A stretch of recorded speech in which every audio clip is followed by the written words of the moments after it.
নমস্কার, আজকে আমরা আলোচনা করব ব্যাংক অ্যাকাউন্ট ফ্রিজিং এবং আনফ্রিজিং। ফ্রিজিংটা কিভাবে হয়, কখন হয় এবং আনফ্রিজ কি করে করব, তার উপায় কি। এই ব্যাপারগুলো নিয়ে আলোচনা করার আগে আপনাদের কাছে অনুরোধ, আমার ভিডিও যদি আপনাদের ভালো লেগে থাকে লাইক করবেন, শেয়ার করবেন এবং কমেন্ট করে আমাদের অনুপ্রাণিত করবেন। সাথে আমার এই পেজটিকে অবশ্যই ফলো করবেন।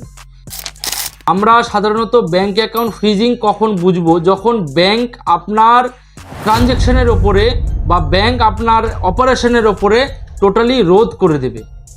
তাহলে আপনাকে বুঝতে হবে আপনার ব্যাংক অ্যাকাউন্ট ফ্রিজ হয়ে গেছে, অর্থাৎ আপনি না ব্যাংক অ্যাকাউন্ট থেকে টাকা তুলতে পারবেন, না সেই ব্যাংক অ্যাকাউন্টে টাকা জমা করতে পারবেন, অথবা আপনি সেই ব্যাংক অ্যাকাউন্টের মাধ্যমে কোনো জায়গায় কোনো ট্রান্সফারও করতে পারবেন না। সেক্ষেত্রে আপনাকে ঘাবড়ানোর কোনো কারণ নেই। আপনি অবশ্যই যে আপনার উপযুক্ত হোম ব্রাঞ্চ আছে সেখানে গিয়ে ব্যাংক ম্যানেজারের কাছে আপনার ব্যাংক ফ্রিজিংয়ের লিখিত কারণ জানতে চান। তারা আপনাকে লিখিতভাবে কারণটি জানালে, কারণের মধ্যে বেশিরভাগ ক্ষেত্রেই আমাদের এখানে দেখা যাচ্ছে যে সাইবার রিলেটেড কোনো কেস অথবা সাইবার ফ্রডের কোনো কেস কানেকশানে সেই ব্যাংক অ্যাকাউন্টটি ফ্রিজ হয়েছে।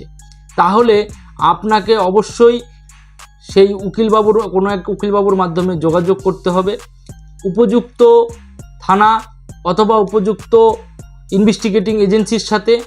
তাতে আপনাকে রিটেন এক্সপ্লেনেশন জানাতে হবে।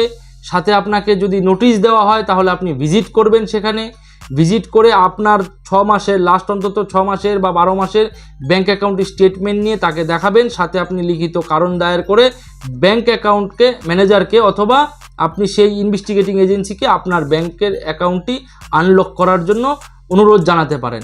এবং তারপরেও যদি সেটি না হয় তাহলে আপনাকে যেই উপযুক্ত কোর্ট আছে সেই কোর্টে গিয়ে ব্যাংক আনফ্রিজিংয়ের জন্য দরখাস্ত করতে হবে কোনো উকিলবাবুর মাধ্যমে। ধন্যবাদ।